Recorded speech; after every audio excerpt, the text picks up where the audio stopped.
నమస్తే welcome to BDD news ముందుగా headlines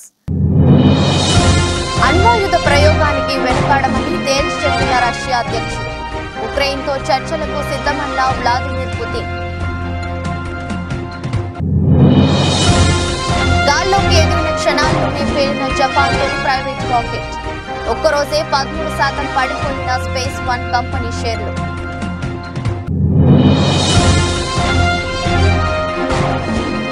నగరిలో మంత్రి రోజాకు లైన్ క్లియర్ అసమ్మతి నేతలకు సర్ది చెప్పిన జగన్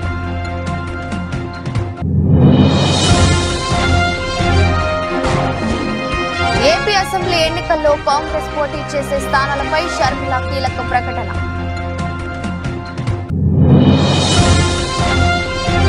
రేషన్ కార్డుతో సంబంధం లేకుండా అందరికీ ఆరోగ్యశ్రీ కసరత్తు చేస్తున్న ప్రభుత్వం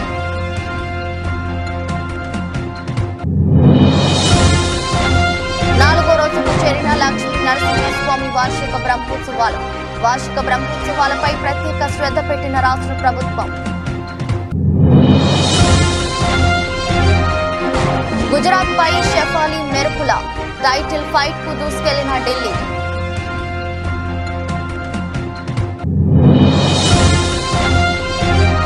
అతనిది గొప్ప వ్యక్తిత్వం అందుకే ప్రేమించా లవ్ ఎఫైర్ పై తొలిసారి స్పందించిన తాప్సీ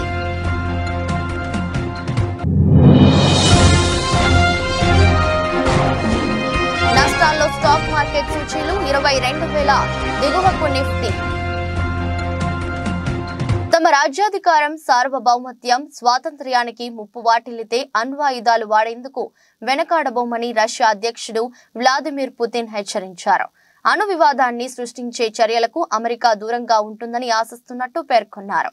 రష్యాలో అధ్యక్ష ఎన్నికలు జరగనున్న వేళ పశ్చిమ దేశాలకు పుతిన్ తీవ్ర హెచ్చరికలు జారీ చేశారు. టెలివిజన్ ఛానల్ కు ఇచ్చిన ఇంటర్వ్యూలో పుతిన్ ఈ వ్యాఖ్యలు చేశారు. జో బైడెన్ ను అనుభవజ్ఞుడైన రాజకీయవేత్తగా అభివర్ణించారు. ప్రపంచం అణువ యుద్ధం వైపు వెళ్తుందని తాను అనుకోవడం లేదన్నారు. ఉక్రెయిన్ తో చర్చలకు తలుపులు ఎప్పుడు తెరిచే ఉంటాయని స్పష్టం చేశారు. In an interview on state television, the Russian leader described US President Joe Biden as a veteran politician who fully understands the dangers of an escalation in tensions. He claimed Russia's nuclear capabilities are more advanced than the West's. The United States announced that they were not going to send troops. We know what American troops are on the Russian territory. These are invaders. This is how we will treat it, even if they appear on the territory of Ukraine and they understand this. I said that Biden is a representative of the traditional political school, and this is proved. But besides Biden, there are plenty of other specialists in the field of Russian-American relations and in the field of strategic deterrence. Therefore, I don't think that everything is rushing so head-on here, but we are ready for this. వాణిజ్యపరంగా అంతరిక్ష ప్రయోగాల రంగంలోకి ప్రవేశించాలన్న Japan ప్రయత్నాలకు ఆదిలోనే చుక్కు ఎదురైంది. బుధవారం ఉదయం కుషిమేటో పట్టణంలోని లాంచ్ సెంటర్ నుంచి నింగిలోకి బయలుదేరిన దేశంలో తొలి ప్రైవేట్ రాకెట్ కైరోస్ లాంచ్ అయిన కొద్ది సెకండ్లలోనే పేలిపోయింది. ఈ రాకెట్ నింగిలోకి ఎగిరితే జపాన్ చరిత్రలోనే తొలి ప్రైవేట్ రాకెట్ నింగిలోకి ఎగిరిన రికార్డు క్రియేట్ అయ్యేది. ఈ రాకెట్ ను స్పేస్ వన్ అనే స్టార్టప్ కంపెనీ తయారు చేసింది.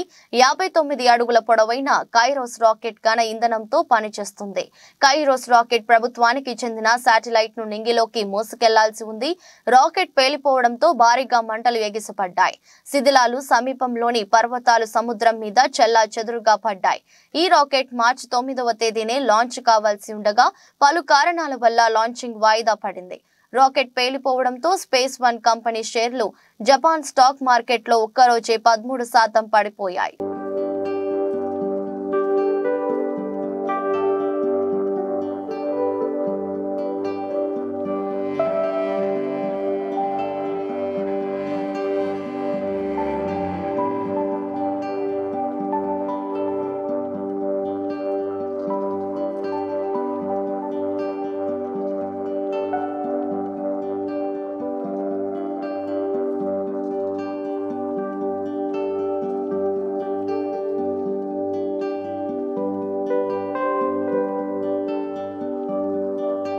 నగరి టికెట్ విషయంలో మంత్రి రోజాకు సీఎం జగన్ లైన్ క్లియర్ చేసినట్టు తెలుస్తుంది. ఏపీలో ఎన్నికలు సమీపిస్తున్న వేళ మంత్రి రోజాపై వ్యతిరేకత పెరుగుతోంది. నియోజకవర్గ పరిధిలోని నేతలు రోజాని వ్యతిరేకిస్తున్నారు. ఎన్నికలలో రోజాకు టికెట్ ఇస్తే సహించేది లేదని కొంతమంది వైసీపీ నేతలు అసహనం వ్యక్తం చేస్తున్నారు. నగరిలో రోజాకి తప్ప ఇతరులు ఎవరికి సీటు కేటాయించినా తాము గెలిపిస్తామని అంటున్నారు. ఈ నేపథ్యంలో మంత్రి రోజా సీఎం జగన్ ను కలిసి అసమ్మతి నేతలపై ఫిర్యాదు చేశారు.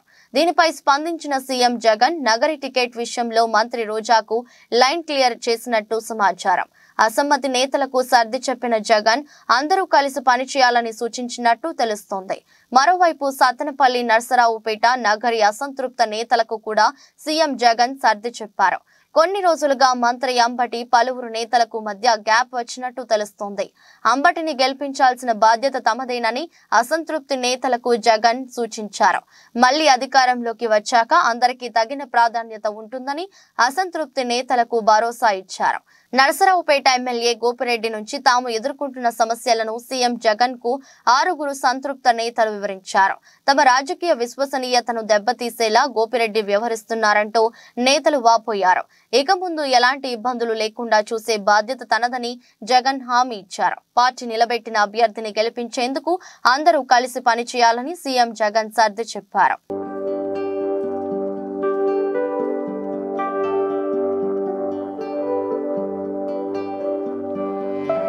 ఏపీలో 175 అసెంబ్లీ స్థానాల్లో కాంగ్రెస్ పార్టీ పోటీ చేస్తుందని ఆ పార్టీ రాష్ట్ర అధ్యక్షురాలు వైఎస్ షర్మిల చెప్పారు. కాంగ్రెస్ ఏపీలో ఉందనడానికి 1500 అప్లికేషన్లు రావడం నిదర్శనమన్నారు. అభ్యర్థుల ఎంపిక పారదర్శకంగా జరుగుతుందని షర్మిల తెలిపారు. బీజేపీ ఇతర పార్టీలు అభ్యర్థుల ఎంపిక ఈ విధంగా జరగదన్నారు. బీజేపీ ఇతర రీజనల్ పార్టీలు నియంతలా తయారవుతున్నాయని షర్మిల చెప్పారు. అసెంబ్లీ, లోక్సభ స్థానాల్లో పోటీకి అప్లికేషన్ పెట్టుకున్న అభ్యర్థుల మీద చర్చ జరిగింది. గత ఎన్నికల్లో కాంగ్రెస్ కు 1% మాత్రమే ఓట్లు వచ్చాయి. అసెంబ్లీ, లోక్సభ సీట్లలో గట్టి పోటీ ఇవ్వగలము. ఎన్నికల్లో కాంగ్రెస్ పార్టీ నాయకులు మొత్తం సైనికులుగా పనిచేయాలి. పార్టీ ఆదేశిస్తే ఎవరైనా ఎక్కడి నుంచైనా పోటీ చేయాల్సిందే. సిపిఎం, సిపిఐ పార్టీలతో చర్చలు జరుపుతున్నాం. అందరినీ కలుపుకొని ముందుకు వెళ్తాం. కాంగ్రెస్ పార్టీ మొదటి నుంచి ప్రత్యేక హోదా, విభజన హామీల కోసం పోరాటం చేస్తుంది. గతంలో ప్రత్యేక హోదా మీద మాట్లాడిన సీఎం జగన్ ఇప్పుడు ఎందుకు మాట్లాడటం లేదు? ప్రత్యేక హోదాపై జగన్ సమాధానం చెప్పాలి. ప్రత్యేక హోదా, పోలవరం, రాజధాని అంశాలపై కాంగ్రెస్ పార్టీ బలంగా నిలబడుతుంది అని షర్మిల అన్నారు. రాష్ట్ర ప్రజలు ఎలా చూస్తున్నారు, మీరు ఎలా చూస్తున్నారు, ఇది ఏం పద్ధతి అని ఎవరికి అనిపించటం లేదా? అసలు గమనించాల్సిన పాయింట్ ఏమిటంటే మన రాష్ట్రంలో ప్రత్యేక హోదా గురించి ఊసే లేకుండా చేశారు తెలుగుదేశం పార్టీ, వైసీపీ పార్టీలు కలిసి. ప్రత్యేక హోదా మనకు ఊపిరి. ప్రత్యేక హోదా లేకపోతే మనం బాగుపడలేం, మనకు భవిష్యత్తు లేదు. 10 సంవత్సరాలుగా అది నిరూపణ అయ్యింది. అయినా కూడా ఈ 10 సంవత్సరాలలో ఎమ్మెల్యేలు, ఎంపీలు ఇంతమంది అధికారంలో ఉండి కూడా అసలు ఊసే లేకుండా చేశారు. అసలు ఆ మాటే లేకుండా చేశారు. ప్రత్యేక హోదా అన్న అంశమే లేకుండా చేస్తున్నారు కదా. ఈరోజు మేము కాంగ్రెస్ పార్టీగా వచ్చి మేము కొట్లాడుతున్నాం తప్ప ప్రత్యేక హోదా గురించి తెలుగుదేశం పార్టీ గాని, చంద్రబాబు గారు గాని, వైసీపీ జగన్మోహన్ రెడ్డి గారు గాని ఒక్క నిజమైన ఉద్యమమైనా చేశారా అధికారంలో ఉండి, ముఖ్యమంత్రులుగా ఉండి అని అడుగుతున్నాం. ఈరోజు ప్రత్యేక హోదా మనకు బీజేపీ పార్టీ ఇవ్వలేదు. పోలవరం ప్రాజెక్టు ఇవ్వలేదు. మనకు రాజధాని ఇవ్వలేదు.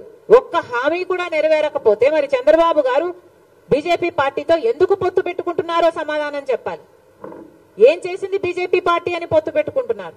బీజేపీ పార్టీ ఇంత మోసం చేస్తే, ఇంత వెన్నుపోటు పొడిస్తే చంద్రబాబు గారు అంతగా తిట్టి, అంతగా దూషించి మళ్ళీ ఈ రోజు రాష్ట్రం కోసమని నేను పొత్తు పెట్టుకుంటున్నానని చెప్తున్నాడంటే ఇంకా ఏమనాలి మనిషిని? ఈ పెద్ద మనిషి ఊసరి వాళ్ళ కంటే ఎక్కువ రంగులు మారుస్తున్నారు కదా. ఫస్ట్ ఏమో ప్రత్యేక హోదా కోసం పొత్తు పెట్టుకుంటున్నానని చెప్పాడు. ఎన్నికలు గెలిచారు. వాళ్ళ కేబినెట్ లో అధికారం కూడా అనుభవించారు. ఆ తర్వాత లేదు అని తిట్టి మరీ బయటకు వచ్చారు. మళ్ళీ ఇప్పుడు మళ్ళీ మెచ్చుకొని మేము గౌరవిస్తున్నామని చెప్పి మళ్ళీ చేరుతున్నారు. దేనికంటే మీకు గౌరవం? పవన్ కళ్యాణ్ గారు కూడా అడుగుతున్నానా? మోడీ అంటే అపారమైన గౌరవం అన్నారు. దేనికి మీకు అపారమైన గౌరవం? మనకు పోలవరం ఇచ్చినందుకు మీకు అపారమైన గౌరవమా? మన రాజధాని ఇచ్చినందుకు మీకు అపారమైన గౌరవమా? స్పెషల్ చేసి ఇచ్చినందుకు మీకు అపారమైన గౌరవమా? ప్రజలకు సమాధానం చెప్పాల్సిన అవసరం ఉంది. రాష్ట్రంలో ఆరోగ్యశ్రీని ప్రత్యేక పథకంగా అమలు చేయాలని ప్రభుత్వం భావిస్తుంది. రేషన్ కార్డు ఆర్థిక స్థితితో సంబంధం లేకుండా ప్రజలందరికీ వర్తించేలా ఈ పథకాన్ని విస్తరించాలని నిర్ణయించింది. ఈ నిర్ణయానికి అనుగుణంగా లబ్ధిదారులకు రాజీవ్ ఆరోగ్యశ్రీ పేరుతో కొత్త కార్డులు ఇవ్వాలని యోచిస్తోన్నది. ఈ నేపథ్యంలో లబ్ధిదారుల గుర్తింపు ఇతర మార్గదర్శకాలపై అధికారులు కసరత్తు చేస్తున్నారు. ప్రైవేట్ ఇన్సూరెన్స్ కంపెనీల తరహాలో ప్రతి కుటుంబాన్ని ఒక యూనిట్ గా తీసుకుని ప్రత్యేక నంబర్ కేటాయించి కార్డులు ఇవ్వాలని నిర్ణయించినట్టు సమాచారం. రాష్ట్ర వ్యాప్తంగా అందరికీ డిజిటల్ హెల్త్ ప్రొఫైల్ రూపొందిస్తామని ఇప్పటికే ప్రకటించిన ప్రభుత్వం ఈ వివరాలను ఆరోగ్యశ్రీ కార్డులతో అనుసంధానం చేయనున్నది. 2-3 నెలల్లో ఈ ప్రక్రియ ప్రారంభమయ్యే అవకాశం ఉన్నది. ప్రస్తుతం రాష్ట్రంలో 90 లక్షలకు పైగా తెల్ల రేషన్ కార్డులు ఉన్నాయి. మిగతా వారిలో ప్రభుత్వ ఉద్యోగులు వంటి వారు ఉన్నారు. వారికి కూడా ప్రభుత్వం ప్రత్యేకంగా హెల్త్ స్కీమ్ ను అమలు చేయాల్సి వస్తుంది. దీంతో 90% పైగా జనాభాకు ప్రభుత్వ హెల్త్ స్కీమ్ వర్తిస్తుందని వైద్య శాఖ చెబుతుంది. మిగతా వారిని కవర్ చేసి రేషన్ కార్డుతో లింక్ తీసేస్తే కార్డుల సంఖ్య తగ్గుతుందని భావిస్తున్నట్టు సమాచారం. ఇలా చేస్తే ప్రభుత్వంపై ఏటా దాదాపు 450 కోట్ల మేరకు అదనపు భారం పడుతుందని అంచనా.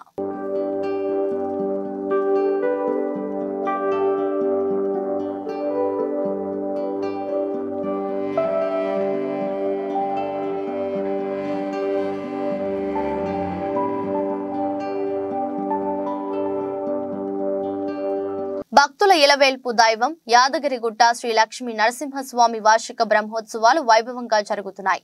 బ్రహ్మోత్సవాలలో భాగంగా 4వ రోజు గురువారం ఉదయం వటపత్ర సాయి అలంకార సేవలో లక్ష్మీ నరసింహస్వామి భక్తులకు దర్శనమివ్వనున్నారు. సాయంత్రం 7 గంటలకు హంసవాహన అలంకార సేవ జరగనుంది. క్షేత్రాభివృద్ధిలో భాగంగా ఆలయ ఉద్ఘాటన జరిగిన తర్వాత రెండోసారి జరుగుతున్న వార్షిక బ్రహ్మోత్సవాలపై రాష్ట్ర ప్రభుత్వం ప్రత్యేక శ్రద్ధ పెట్టింది. కాగా ఈ నెల 21వ తేదీ వరకు బ్రహ్మోత్సవాలు జరగనున్నాయి.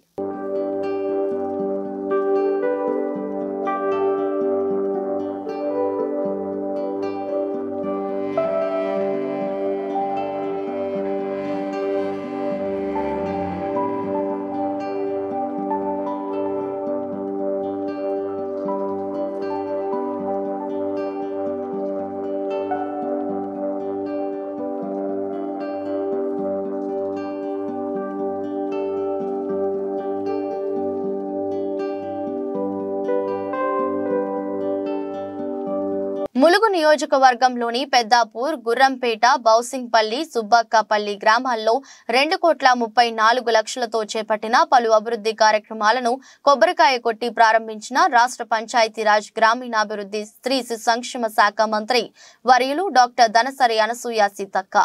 ఈ సందర్భంగా మాట్లాడుతూ కాంగ్రెస్ పార్టీ ఎన్నికల సందర్భంగా ఇచ్చిన హామీని ప్రభుత్వం ఏర్పడిన 100 రోజుల్లోనే అమలు చేస్తున్నామని, మహిళలకు ఉచిత బస్ ప్రయాణం, 500కే గ్యాస్ సిలిండర్, ఆరోగ్యశ్రీ, 10 లక్షలు నిరుపేదలకు, 5 లక్షలతో ఇందిరమ్మ ఇళ్లు, మహిళలకు వడ్డీ లేని రుణాలు, ఇలా అన్ని గ్యారెంటీలను అమలు చేస్తున్నామని, రాబోయే పార్లమెంట్ ఎన్నికల్లో కూడా ప్రజలందరూ కాంగ్రెస్ పార్టీకి మద్దతుగా తోడుగా ఉండాలని మంత్రి వర్యులు సీతక్క అన్నారు. ఈ కార్యక్రమంలో వివిధ శాఖల అధికారులు మరియు కాంగ్రెస్ పార్టీ జిల్లా, బ్లాక్, మండల, గ్రామ నాయకులు, కార్యకర్తలు ఉన్నారు. మరి మహిళలందరికీ కూడా ఉచిత బస్సు ప్రయాణం ఏర్పాటు చేసి ఇప్పటి వరకు 30 కోట్ల ప్రయాణాలు ఒక్కొక్క అక్క 10-20 సార్లు బస్సు ప్రయాణం చేసి, కానీ మనం బస్సు ప్రయాణం పెట్టినాక ఊళ్ళకు బస్సులు రావద్దు అని పాపం ఆటో సోదరులను టీఆర్ఎస్ వాళ్ళు రెచ్చగొట్టి కొంతమందిని ఆటోలను కాలబెట్టేటట్టుగా ప్రోత్సహించి ఊరూర్లో బస్సులో తిరగద్దని అడ్డుకునే ప్రయత్నం చేస్తా ఉన్నాం. మేమేమంటామంటే ఆటోల టైంలో ఆటోలు తిరుగుతాయి, ఎందుకంటే పొద్దున సాయంత్రం బస్సు వస్తుంది. ఇప్పుడు ఇక్కడ నుంచి హన్మకొండ పోవాలి, మరి ఆటో హన్మకొండ దాకా వస్తుందా? రాదు కదా. మరి అట్లా హన్మకొండ దాకా పోవాలంటే కనీసం 200 రూపాయలన్నా ఖర్చు వస్తుంది.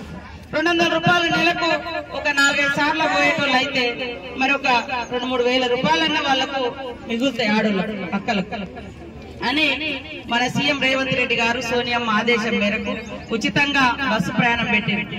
ఎవరెన్ని అడ్డుకున్నా 30 కోట్ల ప్రయాణాలు అంటే మన మహిళలు అన్ని సార్లు బస్సులు ఎక్కి దిగింది.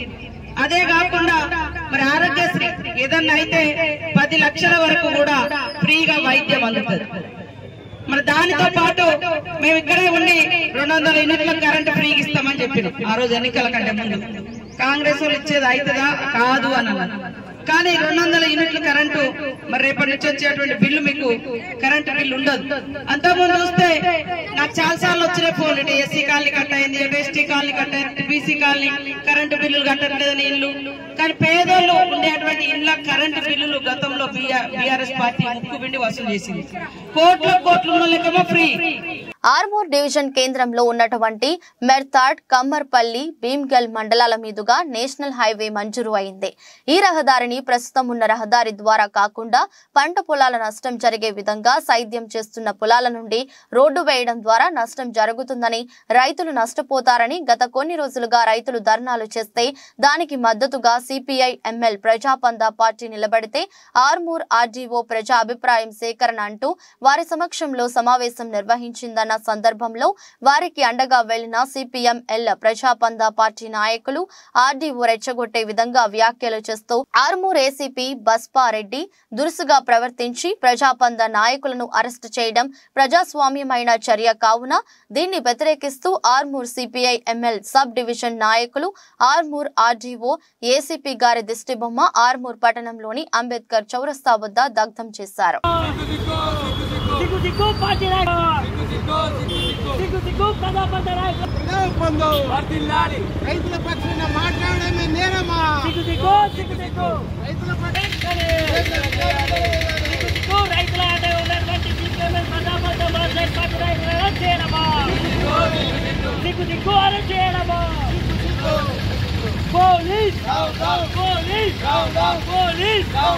ఆర్మూర్ నియోజకవర్గ కాంగ్రెస్ పార్టీ ఇన్ఛార్జ్ వినయ్ కుమార్ రెడ్డి ఆదేశానుసారం పీవీఆర్ భవన్ లో ఆర్మూర్ నియోజకవర్గ యువజన Congress vice president Bindla Prashanth media సమావేశంలో మాట్లాడుతూ ఆర్మూర్ ఎమ్మెల్యే రాకేష్ రెడ్డి మిమ్మల్ని ప్రజలు అభివృద్ధి చేస్తారని గెలిపిస్తే మీరు మాత్రం సినిమా డైలాగులు కొడుతూ పబ్బం గడుపుతున్నారు. బిడ్డ రాకేష్ రెడ్డి కాంగ్రెస్ నాయకుల గురించి ఇష్టానుసారంగా మాట్లాడితే నీకు పుట్టగతులు ఉండకుండా చేస్తామన్న విషయాన్ని గుర్తుంచుకోండి. నీకు దమ్ముంటే నిధులు తీసుకురండి, లేకపోతే అభివృద్ధికి సహకరించండి. కానీ తెలంగాణ ముఖ్యమంత్రి రేవంత్ రెడ్డిని విమర్శిస్తే ఆర్మూర్ నియోజకవర్గంలో మా యువజన కాంగ్రెస్ నాయకులు మిమ్మల్ని తిరగకుండా చేస్తారు, జాగ్రత్త అని హెచ్చరించారు. విలేకరుల సమావేశంలో విచ్చేసిన వారు town president Vijay Agarwal, youth Congress నియోజకవర్గ జనరల్ సెక్రటరీ తిరుమన్పల్లి నవనీత్, నియోజకవర్గ నాయకులు ఎడ్డిగారి నిఖిల్, తోపారం భగత్, శ్రావణ్, రాజశేఖర్, గుండు, హరీష్, అల్జాపూర్ కిరణ్, వినోద్, సుశాంత్, యువజన పార్టీ నాయకులు తదితరులు పాల్గొన్నారు. రాకేష్ రెడ్డి గారు, మీరు ఒక ఎమ్మెల్యే స్థాయిని మర్చిపోయి ఇష్టానుసారంగా మా రేవంత్ రెడ్డిని ఇష్టం వచ్చినట్టు మాట్లాడుతున్నారు. ఖబర్దార్, రేవంత్ రెడ్డి జోలికి వస్తే ఖబర్దార్ మీకు బుద్ధి చెప్తాం, తరిమి కొడతాం. రాకేష్ రెడ్డి గారు, మీకేమైనా ప్రజల మీద చిత్తశుద్ధి ఉంటే మీరు గెలిచి 90 రోజులు అవుతుంది. ఇప్పటికీ కాంగ్రెస్ గవర్నమెంట్ చిత్తశుద్ధితోటి మా రేవంత్ రెడ్డి గారు ఏదైతే 6 గ్యారంటీలు అమలు పరుస్తుండో ఏ ఒక్క అమలు పరిచిన కార్యక్రమాన్ని మీరు ఎక్కడైనా చేసిర్రా? ఎక్కడ కూడా చేయలేరు. మీరు ఓన్లీ మతాల మధ్య చిచ్చు పెట్టుకుంటా తలవార్లు దిత్తాం, చాకులు దిత్తాం అంటే నడదిడా రాయలసీమ రాజకీయం నడది రాకేష్ రెడ్డి గారిడా. మీరు కొంచెం ప్రజలు జమ్మికుంట తహసీల్దార్ జానకి ఆమె బంధువుల ఇళ్లలో 5 చోట్ల నిన్న ఉదయం నుండి రాత్రి వరకు ఏసీబీ అధికారులు సోదాలు చేశారు. ఈ సోదాల్లో 3,20,00,000 విలువైన ఆస్తులను ఏసీబీ గుర్తించింది. అంతేకాకుండా 7 ఎకరాల వ్యవసాయ భూమితో పాటు భారీగా ఓపెన్ ప్లాట్లను కొనుగోలు చేసినట్లు గుర్తించారు. వాటితో పాటు 1.4 కిలోల బంగారు ఆభరణాలతో పాటు 1,40,000 నగదు స్వాధీనం చేసుకున్నారు. తహసీల్దార్ జానకి కరీంనగర్ కోర్టు 14 రోజుల పాటు రిమాండ్ విధించింది.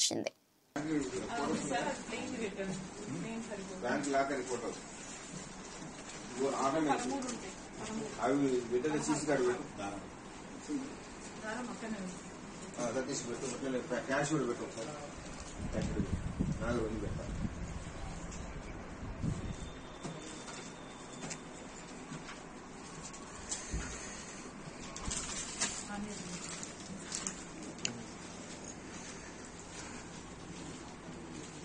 కుప్పం మున్సిపాలిటీ పరిధిలోని 1వ వార్డు సామగుట్ట పల్లిలో ఎమ్మెల్సీ భరత్ ప్రచారాన్ని ప్రారంభించారు. ఈ సందర్భంగా ఆంజనేయ స్వామి ఆలయంలో ప్రత్యేక పూజలు చేశారు. అనంతరం ప్రతి ఇంటికి వెళ్లి ప్రజల సమస్యలను అడిగి తెలుసుకున్నారు. రాబోయే ఎన్నికల్లో కుప్పం ఎమ్మెల్యేగా తనకు ఒక అవకాశం ఇవ్వాలని కోరారు. వైసీపీ ప్రభుత్వ హయాంలో ప్రజలందరూ సంతోషంగా ఉన్నారన్నారు. మరిన్ని సంక్షేమ పథకాలు రావాలంటే రాబోయే ఎన్నికల్లో వైసీపీ ప్రభుత్వానికి ప్రజలందరూ ఓటు వేసి గెలిపించాలన్నారు. ఈ కార్యక్రమంలో municipal chairman doctor Sudheer, ward కౌన్సిలర్లు మరియు వైసీపీ నేతలు, కార్యకర్తలు తదితరులు పాల్గొన్నారు. 2024 సార్వత్రిక ఎన్నికలకు సంబంధించి కుప్పం నియోజకవర్గంలో వైఎస్ఆర్సీపీ పార్టీ ఎలక్షన్ క్యాంపెయిన్ అనేది స్టార్ట్ చేయడం జరుగుతూ ఉంది. గడిచిన 4.5 సంవత్సరాలుగా జగన్మోహన్ రెడ్డి గారి నాయకత్వంలో ఎటువంటి లబ్ధి ప్రతి ఇంటికి చేరింది, ఏ రకమైనటువంటి అభివృద్ధి ప్రతి ఒక్క ప్లేస్కి చేరింది అనేది గుర్తు చేస్తూ మరొక్కసారి జగన్మోహన్ రెడ్డి గారు అధికారంలోకి రాకపోతే పేదవాడు అనేటటువంటి వాడు చాలా నష్టపోతాడు. కాబట్టి రాబోయేటటువంటి తరానికి తీవ్రమైనటువంటి అన్యాయం జరుగుతుంది. కాబట్టి వాటన్నిటినీ కూడా ప్రజలకు మరొకసారి గుర్తు చేస్తూ కరోనా సమయంలో కానీ ఆ తర్వాత ఎక్కడెక్కడైనా ప్రాబ్లమ్స్ ఉంటే ప్రతి ఒక్క ప్రాబ్లంని వైఎస్ఆర్సీపీ పార్టీ కానీ వైఎస్ఆర్సీపీ పార్టీ శ్రేణులు కానీ ముందుండి ఆ ప్రాబ్లమ్స్ అన్నింటినీ కూడా క్లియర్ చేసుకుంటా ఈ 4.5 years కూడా మేము పనిచేయడం జరిగింది. వాటన్నిటిని కూడా ప్రజలకు ఒకసారి మౌలాలి డివిజన్ కార్పొరేటర్ గున్నాల సునీత శేఖర్ యాదవ్ ఆధ్వర్యంలో కాలనీ సంఘాల ఆత్మీయ సమ్మేళనం నిర్వహించారు. ఈ సమావేశానికి మల్కాజ్గిరి పార్లమెంట్ అభ్యర్థి ఈటెల రాజేందర్ ముఖ్య అతిథిగా విచ్చేసి ప్రారంభించారు. అనంతరం ఆయన మాట్లాడుతూ కరోనా టైంలో అతి తక్కువ కాలంలో వ్యాక్సిన్ తయారు చేసి ఇచ్చిన ఘనత నరేంద్ర మోదీ గారిదని అన్నారు. ప్రపంచం అన్ని రంగాల్లో భారతీయ దేశం గర్వంగా అనుకుంటున్నాము అంటే నరేంద్ర మోదీ కృషి వల్లే అయిందన్నారు. 378 చేసిన ఘనత ఏకైక నాయకుడు ప్రధాని నరేంద్ర మోదీ గారిని గుర్తు చేశారు. ఈ దేశంలో 130 కోట్లు వ్యయం కట్టించిన ఘనత నరేంద్ర మోదీ గారిని ప్రజలంతా గర్వపడే విధంగా చేశారు. 3వసారి ప్రధాని కావడం ఖాయమని కొనియాడారు. ఈ కార్యక్రమంలో నాయకులు కృష్ణ యాదవ్, వికే మహేష్, బాలచందర్, సాయిబాబా, శివ, శ్రీనివాస్ యాదవ్, ప్రసన్న, రాధాబాయ్, సుజాత, అరుణ, అలివేలు తదితరులు పాల్గొన్నారు. ప్రాధాన్యపడితే ఆ 370 సీట్లలో మల్కాజిగిరి ఉండాలని చెప్పి నేను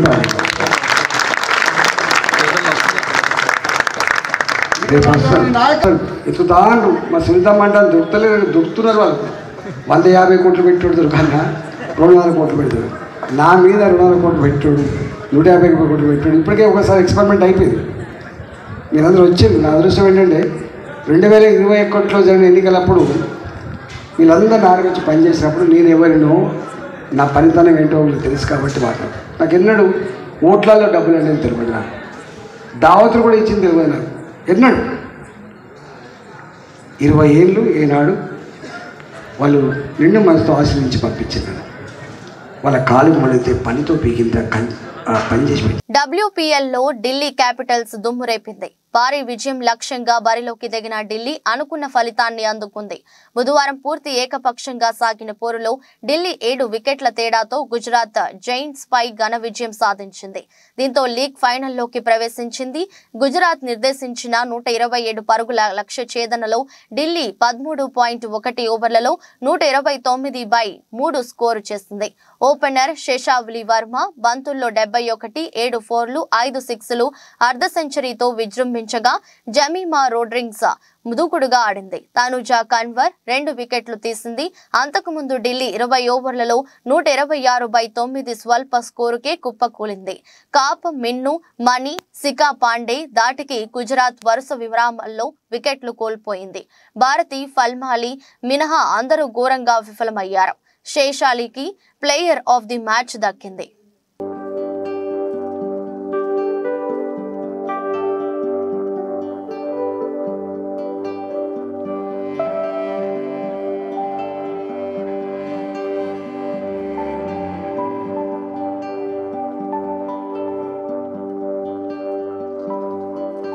ప్రియుడు మదియాస్ బో గురించి తొలిసారి తన మనసులోని మాటల్ని బయటపెట్టింది అగ్ర కథానాయక తాప్సీ.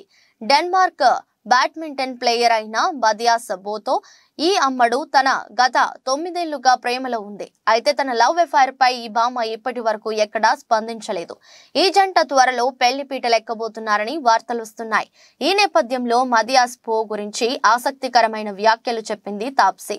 మదియాస్ పరిచయం కాకముందు నేను కొంతమంది అబ్బాయిలతో స్నేహం చేశాను, కానీ ఎవరి వ్యక్తిత్వం నన్ను ఆకట్టుకోలేదు. పురుషుల్లో నిజాయితీతో పాటు జీవితం పట్ల పరిణతి ఉండాలని క్రమంగా తెలుసుకున్నాను. ఈ లక్షణాలు మదియాస్ బోలో పుష్కలంగా ఉన్నాయి. అతను నా జీవితానికి భద్రత కల్పించగలడని మా ప్రయాణంలో అర్థం చేసుకున్న గొప్ప వ్యక్తిత్వం కలిగిన అతనితోనే జీవితాన్ని పంచుకోవాలని నిర్ణయించుకున్నా అని తాప్సీ చెప్పుకొచ్చింది. అయితే పెళ్లి వార్తలపై స్పందించడానికి ఈ భామ నిరాకరించింది. సమయం వచ్చినప్పుడు తానే ఈ విషయాన్ని వెల్లడిస్తానని చెప్పుకొచ్చింది.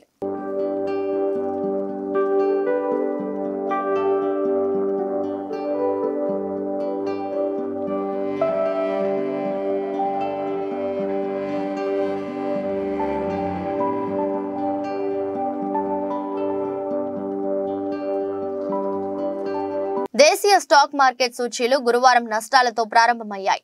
అంతర్జాతీయ మార్కెట్లలోని ప్రతికూల సంకేతాలు సూచీలపై ప్రభావం చూపుతున్నాయి. ఉదయం 9:20 సమయంలో సెన్సెక్స్ 256 పాయింట్ల నష్టంతో 72,505 వద్ద ట్రేడ్ అవుతుంది. నిఫ్టీ 40 పాయింట్ల నష్టపోయి 21,957 దగ్గర కొనసాగుతుంది.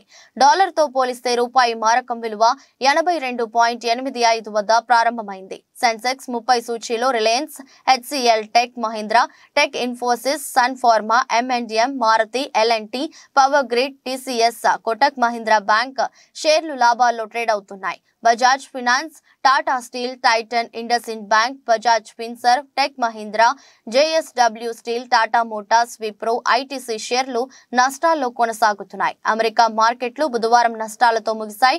నేడు ఆసియా పసిఫిక్ ప్రధాన సూచీలు మిశ్రమంగా ట్రేడ్ అవుతున్నాయి. అంతర్జాతీయ మార్కెట్లో బ్యారెల్ బ్రెంట్ చమురు ధర $80.20 వద్ద ట్రేడ్ అవుతుంది. విదేశీ సంస్థాగత మదుపరులు బుధవారం నికరంగా 4,595.06 కోట్ల విలువ చేసే షేర్లను విక్రయించారు. దేశీయ సంస్థాగత మదుపరులు 9,093.72 కోట్ల స్టాక్స్ ను కొనుగోలు చేశారు.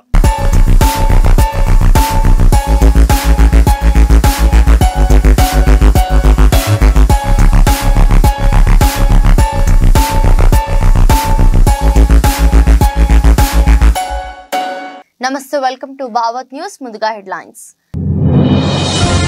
అణ్వాయుధ ప్రయోగానికి వెనుకాడమని తేల్చి చెప్పిన రష్యా అధ్యక్షుడు. ఉక్రెయిన్తో చర్చలకు సిద్ధమన్న వ్లాదిమిర్ పుతిన్. గాల్లోకి ఎగిరిన క్షణాల్లోనే పేలిన జపాన్ తొలి ప్రైవేట్ రాకెట్. ఒక్కరోజే 13% పడిపోయిన స్పేస్ వన్ కంపెనీ షేర్లు.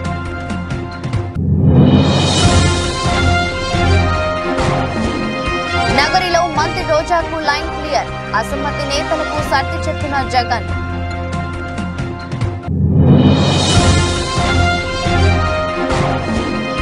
ఏపీ అసెంబ్లీ ఎన్నికల్లో కాంగ్రెస్ పోటీ చేసే స్థానాలపై షర్మిల కీలక ప్రకటన.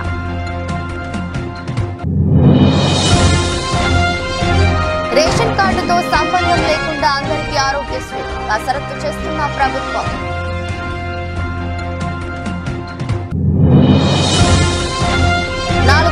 చేరిన లక్ష్మీ నరసింహస్వామి వార్షిక బ్రహ్మోత్సవాలపై ప్రత్యేక శ్రద్ధ పెట్టిన రాష్ట్ర ప్రభుత్వం.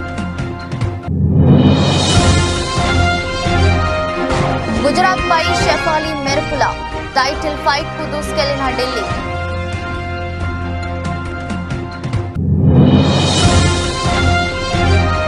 అతనిది గొప్ప వ్యక్తిత్వం, అందుకే ప్రేమించా. లవ్ అఫైర్ పై తొలిసారి స్పందించిన తాప్సీ.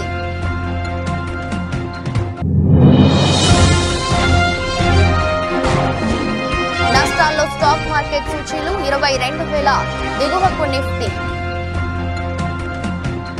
నమస్తే, welcome to Telangana capital news. ముందుగా హెడ్లైన్స్.